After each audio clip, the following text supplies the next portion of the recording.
I'm going to make a video about Max Kellerman and the cliff, Tom Brady. Talk about Antonio Brown, but here's a preview. So, Tom Brady, there is no cliff. Max Kellerman's going to probably talk about it and everybody's going to talk about this magical cliff because the Patriots only won 16-10, and Brady threw for 0 touchdowns, 1 interception. It's the Buffalo Bills, and the Bills could have won the game. The Bills could have won the game. And there was a point where Tom Brady had the Patriots up 23-10, but he throws an interception in the end zone. The Buffalo Bills field goal kicker misses a field goal kick. Patriots kicker misses an extra point. There is no cliff for Tom Brady. There's no cliff. If you want to use Peyton Manning as an example, that's a bad example. So when they say the word cliff, all they're talking about, that's normal. But there's no cliff. Okay, we can't use Peyton Manning as an example because he had an injury to his neck, the cervical part of his neck. The nerves in your cervical part of your spine go to your hands. They go to your fingers. So if you have a neck injury, it can affect your throwing. It's just perfect sense. No science. #facts. Tom Brady's on a steady decline. Just like anybody else in life who reaches middle age, you are going to be on the decline.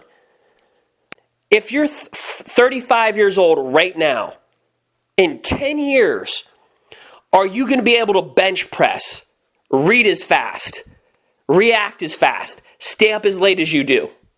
If you're 25 in 10 years, are you going to be able to have the same hormone level? No. So all this statement is, this cliff, is a natural statement of decline, which is normal. It's normal. There is no cliff. There's a steady state of decline. All they're doing with the term cliff is rewording it and being more eccentric with the truth. It's just being Captain Obvious.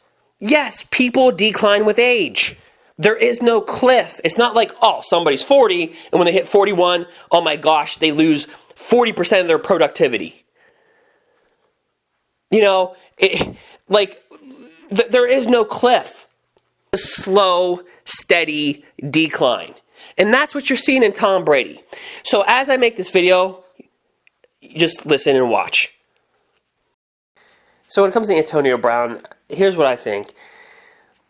So week 4, the Patriots struggle. 16-10 versus the Bills. And to be honest, Tom Brady makes a bad play. There's a point where the Patriots could have won up 23-10, and Brady throws an interception right in the end zone. So an easy touchdown, and Brady just throws the pick. And so this leads to a lot of people thinking, well, look at the Patriots defense. I mean, people were asking, when Antonio Brown was signed, and just a week prior when the Patriots just destroyed Miami, people were saying that this was going to be the greatest Patriots team ever. Now the conversation isn't the Patriots team, is this the greatest Patriots defense? And people would have said team just a week or two ago because of Antonio Brown. Here's the problem. Julian Edelman is getting older. He's still fast. He's still good. He's just as good as he was, I don't want to say 3 or 4 years ago. He's as good as he was last year. But the thing about Edelman, and if you play fantasy football, you know this, because it's a numbers game in fantasy football. He's had 2 bad games and 2 good games. And this is starting to sound like Tom Brady, isn't it? Dorsett is very fast. He's a fast receiver. There's a reason why he was a big pick for the Colts. But there's also a reason why, being a high draft pick for the Colts, he didn't make it through his rookie deal. There's a reason why the Patriots only signed Philip Dorsett to a 1-year deal. There's a reason why he was willing to sign that contract. He's fast, becoming a better route runner. But he's like a poor man's Amari Cooper. Amari, the thing about Amari Cooper, and always has been his MO, is Amari will have 4 to 5 monster games a year. Like, Amari Cooper will have monster games, but then he, disappears. Like, Amari Cooper's stat line, I remember, he'd get 150 yards, 2 touchdowns. The next week, 3 catches, 19 yards.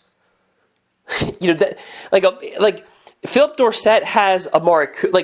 They're 2 different football players, but they have the same pattern of showing up and then just laying a goose egg. Josh Gordon, everybody's trying to put Josh Gordon from 2014. That was 5 years ago. Josh Gordon was a lot younger. Not that he's old, but there's a difference between being 23 and 28. There's a difference between you being conditioned from college football, your NFL draft, to, in game shape for playing a couple years in the NFL, compared to taking a lot of time off, being older, and being 28 years old.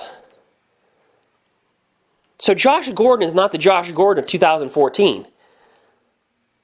I mean, realistically, let's put it in context. Josh Gordon has only had 1 great NFL season. All right? He's had only 2 good ones. Now, namely, because he really hasn't played. So there's a lot of inconsistencies starting to develop with the Patriots. You look at Tom Brady. You can easily say Tom Brady, I mean, I hate to say it, but there's a small decline. It's not the Max Kellerman decline that he likes to talk about, the cliff. There's no cliff.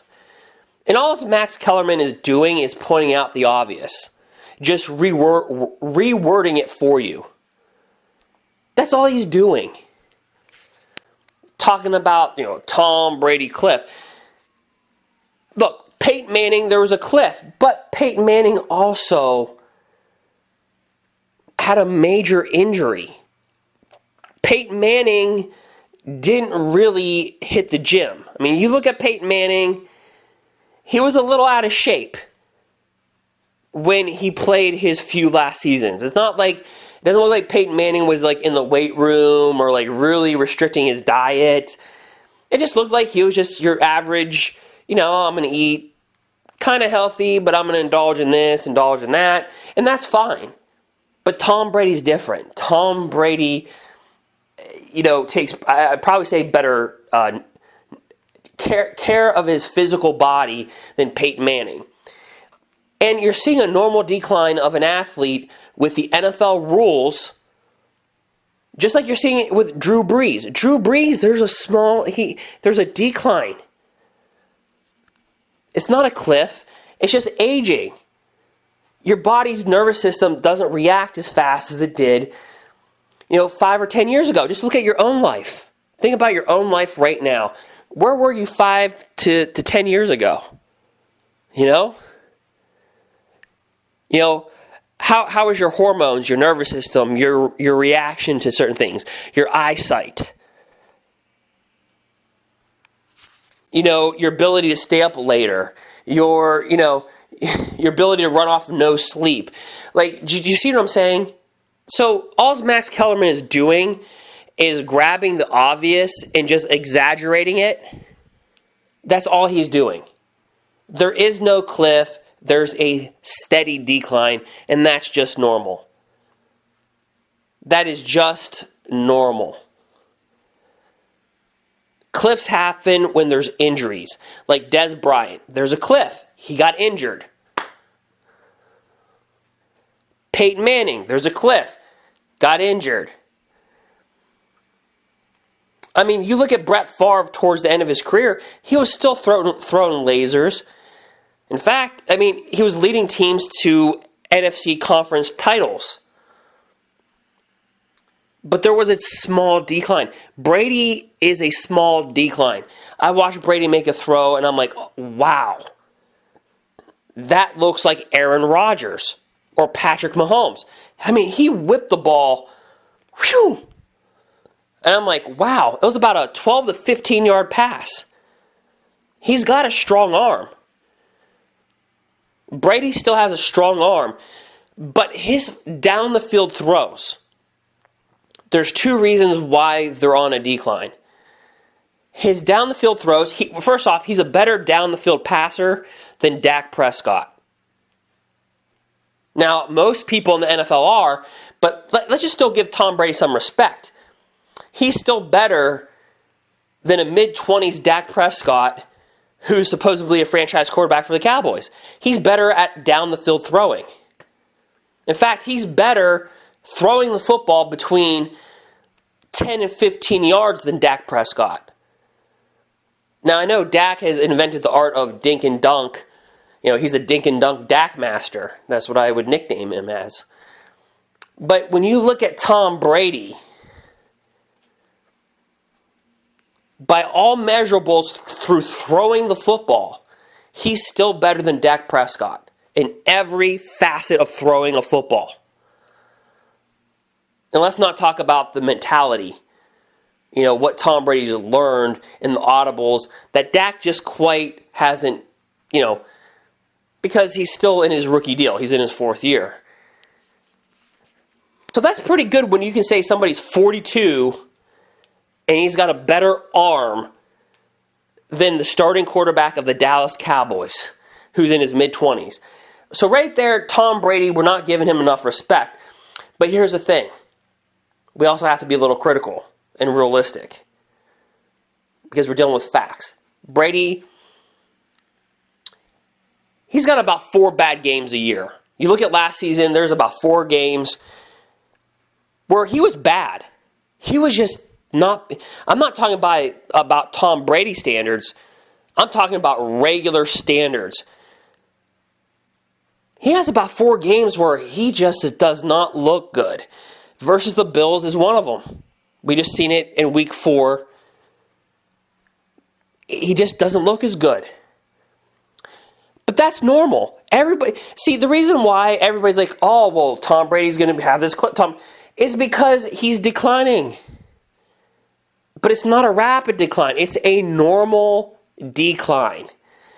In conjunction with the NFL rules not hitting quarterbacks and Brady releasing the football, and Brady will throw the ball almost like intentional grounding. He'll do it to avoid taking a hit or a sack. He will do it. Brady will throw the ball out of bounds. He'll almost spike it on the ground to avoid getting hit. So yeah, there's a decline. Because Tom Brady, with Randy Moss and Wes Welker, his 50 touchdown year that Brady had, oh my gosh, Moss breaking records, Randy Moss. Yeah, Brady he stepped into the pocket. He stepped into the pocket and was willing to take the hit. He's not willing to do that anymore. So Tom Brady fundamentally as a quarterback, even though his mind is, because he's seen so much, he's played so much, but his body's on a slight physical decline, and his play, because he doesn't want to take the hits, is also on a decline. It forces him to make passes, more incompleted passes. It forces him to just not be the Tom Brady, the MVP Tom Brady. But Brady's been like that for the last couple years. So Brady will play 4 bad games. If you grab a 16-game schedule, 4 are just going to be bad. Almost to the point where he looks like he's a backup quarterback. That's good. Like a good backup quarterback. Like that's what he looks like in about 4 games out of 16. Then there's like literally 6 games where Brady can literally carry the Patriots and win football games. Like, you're like, that is the Pro Bowl Tom Brady. There he is right there. So you have about 6 really great games, 4 bad games, and then about 6 games where he's okay. And because of the Patriots defense and because of the coaching of Bill Belichick playing into not just only the opponent and their tendencies, but also playing with Tom Brady's weakness. I mean, we look at last season where Brady was just not looking good towards the end of the season. Brady was not looking good at all at the end of last year. What does Bill Belichick do? Well, we got to put Gronk on the left side of the ball. We have to run and pound the rock. Pay attention to how Bill Belichick has supported Tom Brady. 2 years ago, first-round pick, Sony Michel. This past year, a third-round pick, running back. He brings in Rex Burkhead, James Devlin. You look at what Belichick has done in the last 2 seasons around Tom Brady. He is covering up Tom Brady's deficiencies. Not only does he work on the opponent's weakness, but we don't give Bill Belichick enough credit with working with Tom Brady and his slight declining and increasing deficiency. And that's what he did last year. He said, you know what? Brady isn't going to win us the football game, but Brady's not going to lose the game either. And Brady, because he does have the tendency to where he can have those brilliant games, he still has them, that he can carry a team. But Belichick said, we're not going to rely on that. Last year in the playoffs, he said, we're going to rely on our defense, the running game, and Tom Brady just keeping the offense in the game. And Tom Brady will not lose a football game. He won't lose one. And he did a great job at that, because that's what he did. And like I said, there's times, and that's why, like in the Eagles Super Bowl, where Tom Brady throws for an all-time record passing performance in a Super Bowl. Yeah, that was Tom Brady having a great game. He still has that. But like I said, if you grab a 16-game season, he has 6 really great games, and in 4 games where he looks like a backup quarterback. A good backup quarterback, a good one, but still his numbers look, I mean, he just looks bad. Screw the numbers, he just looks bad.